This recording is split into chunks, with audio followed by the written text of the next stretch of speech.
Hello bachcho, let's read this question. So the question says in the given figure, side BC of a triangle ABC is bisected at D. Triangle ABC का जो side BC है वो D पे bisect हो रहा है and O is any point on AD और AD line पे कोई भी एक पॉइंट O है. BO and CO are produced meet AC and AB at E and F. BO को एक्सटेंड किया गया AC पे और वहां मीट कर रहा है पॉइंट E पे. CO को एक्सटेंड किया गया AB पे और वो मीट कर रहा है AB पे पॉइंट F पे.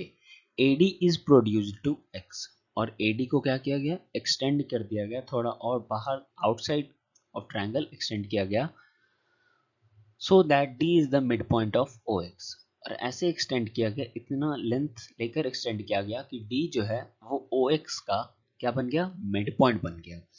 Prove that AO is to AX is equals to AF is to AB. तो हमें प्रूफ करना है AO is to OX is equals to AF is to AB and show that EF is parallel to BC. और show करना है जो EF है वो BC की क्या है, पैरेलल है. तो बच्चों हम क्या करेंगे, हम सबसे पहले इसको ज्वाइन कर लेंगे, B और X को हम क्या कर लेंगे, ज्वाइन कर लेंगे, ठीक है, एंड CX को भी हम क्या कर लेंगे, ज्वाइन कर लेंगे. अब अगर हम फर्स्ट अपना प्रूविंग देखें तो हमारा ये चारों जो है AO, AX, AF और AB ये ट्रायंगल ABX का पार्ट है ना. हाँ, ट्रायंगल ABX का पार्ट तो है, मगर उससे क्या, उससे ये कि अगर हम इसमें BPT थ्योरम या फिर अपना थेल्स थ्योरम अप्लाई कर दें तो आंसर आ सकता है. हाँ, वही हमें अप्लाई भी करना है. और दूसरा EF is parallel to BC. EF parallel to BC अगर देखें तो हमारा ट्रायंगल ABC का है, triangle ABC converse of Thales theorem apply कर दें तो वो हमारा हो जाएगा इजीली. तो देखते हैं थेल्स थ्योरम क्या है और यही हमारा इस क्वेश्चन का की कॉन्सेप्ट भी है. की कॉन्सेप्ट, अकॉर्डिंग टू की concept a straight straight line drawn parallel to one side of triangle, one side of triangle, then other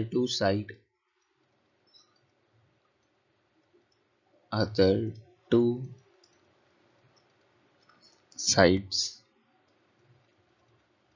divides proportionally.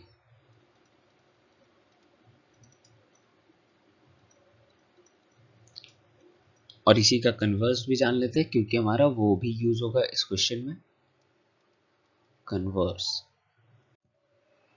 It says if a line divides any two side of a triangle in same ratio,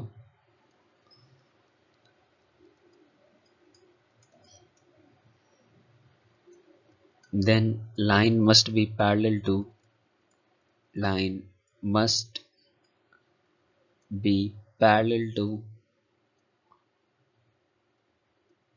third side.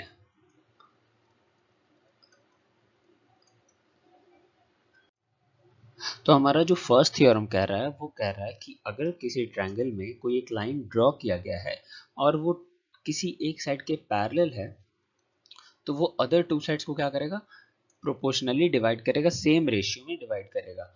और converse कह रहा है कि अगर कोई भी एक triangle है उसमें अगर दो साइड को एक लाइन डिवाइड कर रहा है सेम रेशियो में तो वो थर्ड साइड के क्या होगा, पैरेलल होगा. देखते हैं इसका यूज हमारे क्वेश्चन में कैसे होगा. It is given that it is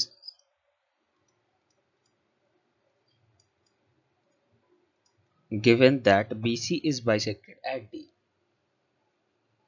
BC is bisected at D। तो हम क्या कह सकते हैं, BD is equal to DC, BD is equal to DC, है ना। Now it is also given that, हमारा ये भी दिया हुआ है कि OD is equals to OX होगा, OD is equals to OD is equal to DX।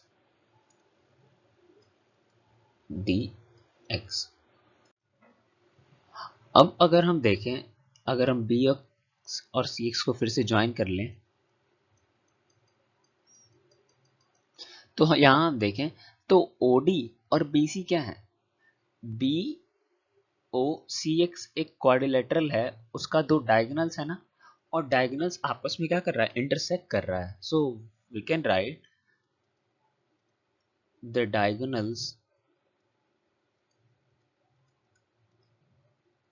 OX and BC of quadrilateral BXCO bisect each other, each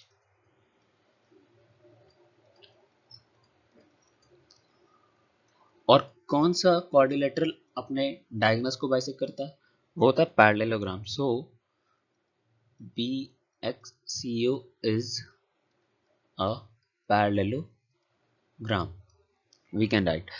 now अब parallelogram में क्या होता है, opposite sides are parallel and equal, so we can write BO is parallel to CX and BX is parallel to OC। तो यहाँ पे ये भी लिखा जा सकता है, जो BX है वो किसके पैरेलल हो जाएगा, CF के।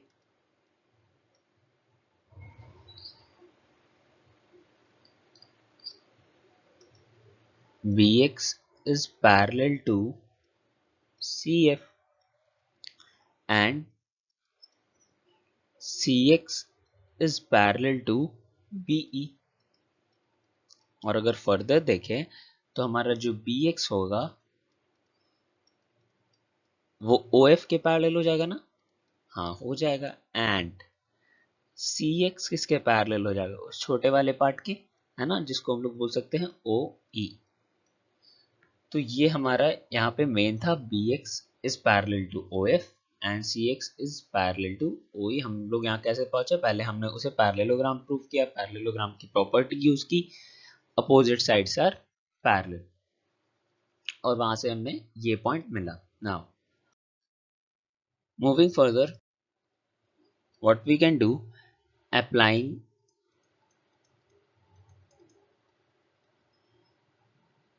Thales theorem,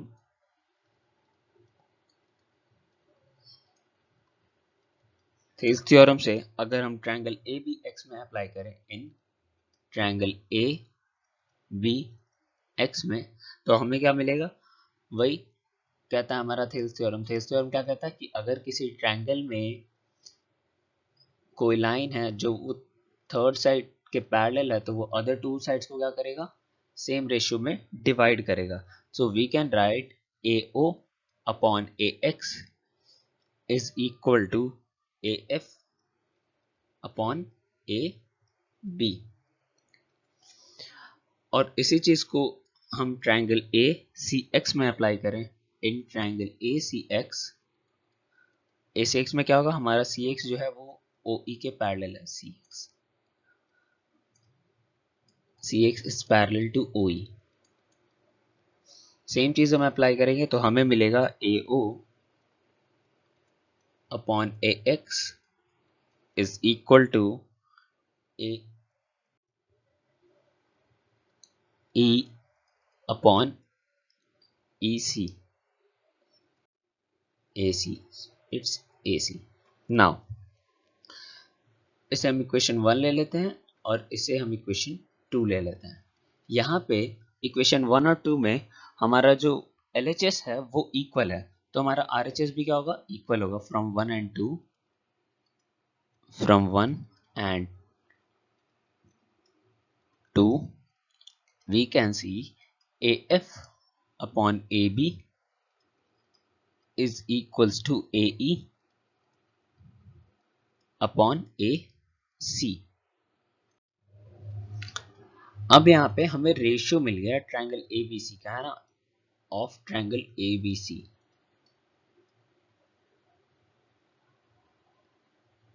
ABC और हम देखें तो ये दो साइड्स को क्या कर रहा है, सेम रेशियो में डिवाइड कर रहा है। तो EF जो होगा वो किसके पैरेलल होगा, BC के। From converse theorem we can write EF is parallel to BC। तो हमारा जो दोनों पार्ट था क्वेश्चन का वो यहाँ प्रूफ हो गया। AO upon AX is equals to AF upon AB। First, we have proved this question by using our key concept of Thayer's theorem, and we have proved the second question by using our key concept of converse of Thayer's theorem, which says if a line divides any two sides of triangle in same ratio, then the line must be parallel to third side. And Thayer's theorem says if a line is parallel to any side of triangle, it divides the other two sides in same ratio. So I hope you understood it well. Thank you. Best of luck.